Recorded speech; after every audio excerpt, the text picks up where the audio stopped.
السلام علیکم۔ موجودہ صورتحال جو ہمارے ملک بھارت میں ہوئی ہے، تو ہم جمیع خدام خواجہ حضور غریب نواز رحمۃ اللہ علیہ اجمیر شریف سے ایک پیغام دینا چاہتے ہیں مسلمانوں کو کہ سویدھان کے دائرے میں رہ کے اپنی آواز بلند کرنا سیکھیں، اور جو بھی کبھی بھی دین و ملت کے معاملات ہوئے ہیں، چاہے وہ ناموس رسول کا معاملہ ہو صلی اللہ علیہ وآلہ وسلم یا اہل بیت اطہار کا، بارگاہ حضور غریب نواز سے ہمیشہ آواز اٹھی ہے۔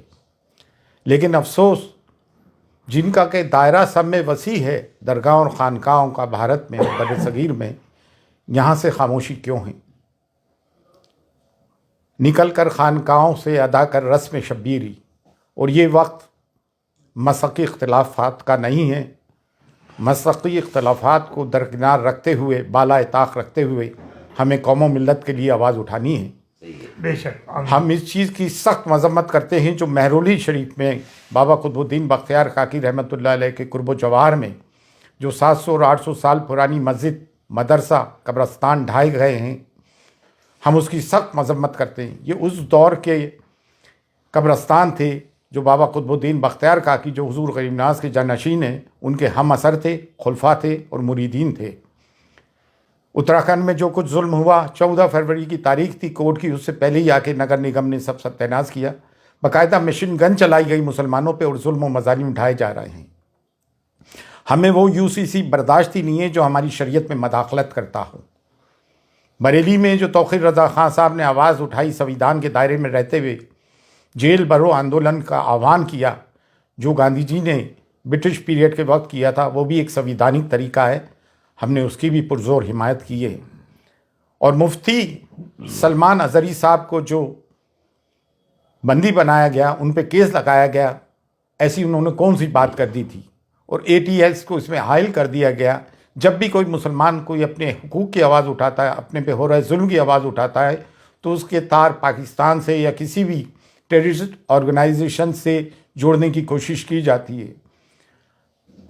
صبر کی، سہنشیلتا کی ایک انتہا ہوتی ہے۔ گزشتہ 10 سال سے میڈیا اینٹی اسلام اور اینٹی مسلم اس پر کارمند ہے، لوگوں کے دلوں میں زہر بھر دیا ہے۔ میڈائیول پیریڈ میں تاریخ میں کیا ہوا، ہسٹری میں کیا ہوا، اتہاس میں کیا ہوا، اس کے ذمہ دار ہم قطعی طور سے نہیں ہیں۔ پارٹیشن کے ہم ذمہ دار نہیں، پھر ہمارے پر یہ مظالم اور ظلم کیوں اٹھائے جا رہے ہیں؟ ہندوستان میں ڈائیورسٹی ہے، تمام پھولوں کا ایک گلدستہ ہے، صرف ایک گیندے کا پھول ہی کیوں؟ اس میں چمیلی بھی ہے، چمپا بھی ہے، موگرا بھی ہے، گلاب بھی ہے، سب کو لے کے بھارت بنا ہے ہمارا۔ سویدھان ہمیں حق دیتا ہے، اور اب کوئی بھی نگر نگم کا بلڈوزر غیر قانونی طور سے ہمارے گھروں کو بلڈوز کرتا ہے، تو سب کے سب میدان میں اتر کے آؤ اور سویدھانک طریقے سے اپنے لوگوں کی حفاظت کریں۔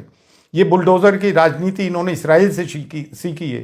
پھر نیالیہ کس کام کے؟ عدالتیں، کورٹ کس کام کی؟ اگر تمام کام نگر نگم اور پولیس کر لے گی تو پھر عدالت کس کام کی؟ عدالتوں سے جو فیصلے آ رہے ہیں قانون کی روح سے نہیں آ رہے ہیں، بلکہ آستھا کی روح سے آ رہے ہیں۔ تو اب مسلمان جائیں تو کہاں جائیں؟ اب درگاہ اور خانقاہ جن کا کہ سب میں بڑا گہوارہ ہے، جس کی بھارت میں سب میں زیادہ فالوئنگ ہے، آپ لوگ آواز کیوں نہیں اٹھاتے ہو بھائی؟ بارگاہ غریب نواز جو کلیدی درگاہ ہے، جب یہاں سے آواز اٹھ رہی ہے تو آپ لوگ بھی آئیں اور کھل کر اپنی آواز اٹھائیں۔ یہ نہ سوچیں کہ میں خاموش رہوں گا تو بچ جاؤں گا، نہیں، یہ ہم پہ یلغار کر دیا گیا ہے، اور سویدھان ہمیں حقوق دیتا ہے کہ ہم اپنی بات کو سویدھان کے دائرے میں رہتے ہوئے ڈیموکریٹک طریقے سے آواز اٹھائیں۔ آج حضور غریب نواز کی درگاہ تک بھی بات پہنچ گئی ہے، حضور غریب نواز کی شان میں گستاخیاں ہو رہی ہیں، ہمارے نبی کریم صلی اللہ علیہ وآلہ وسلم کی شان میں گستاخیاں ہو رہی ہیں۔ کب تک مسلمان برداشت کرے گا؟ اور اگر مسلمانوں کی عبادت گاہوں پہ بلڈوزر چلنے کے بعد بھی مسلمان چپ ہے تو اس سے بڑھ کے مرداری کیا ہوگی؟ لیکن الحمدللہ اب مسلمان جاگ گیا ہے، ہم سب جاگ گئے ہیں۔ بارگاہ حضور غریب نواز سے بھی صدا بلند ہوتی آئی ہے، اور اب پرزور بلند ہو رہی ہے کہ اٹھو اور اٹھ کے ظلم کے خلاف آواز اٹھاؤ۔ اگر اپنے آپ کو حسینی کہتے ہو اور ظلم کے خلاف آواز بلند نہیں کرتے ہو تو تم کیسے حسینی ہو؟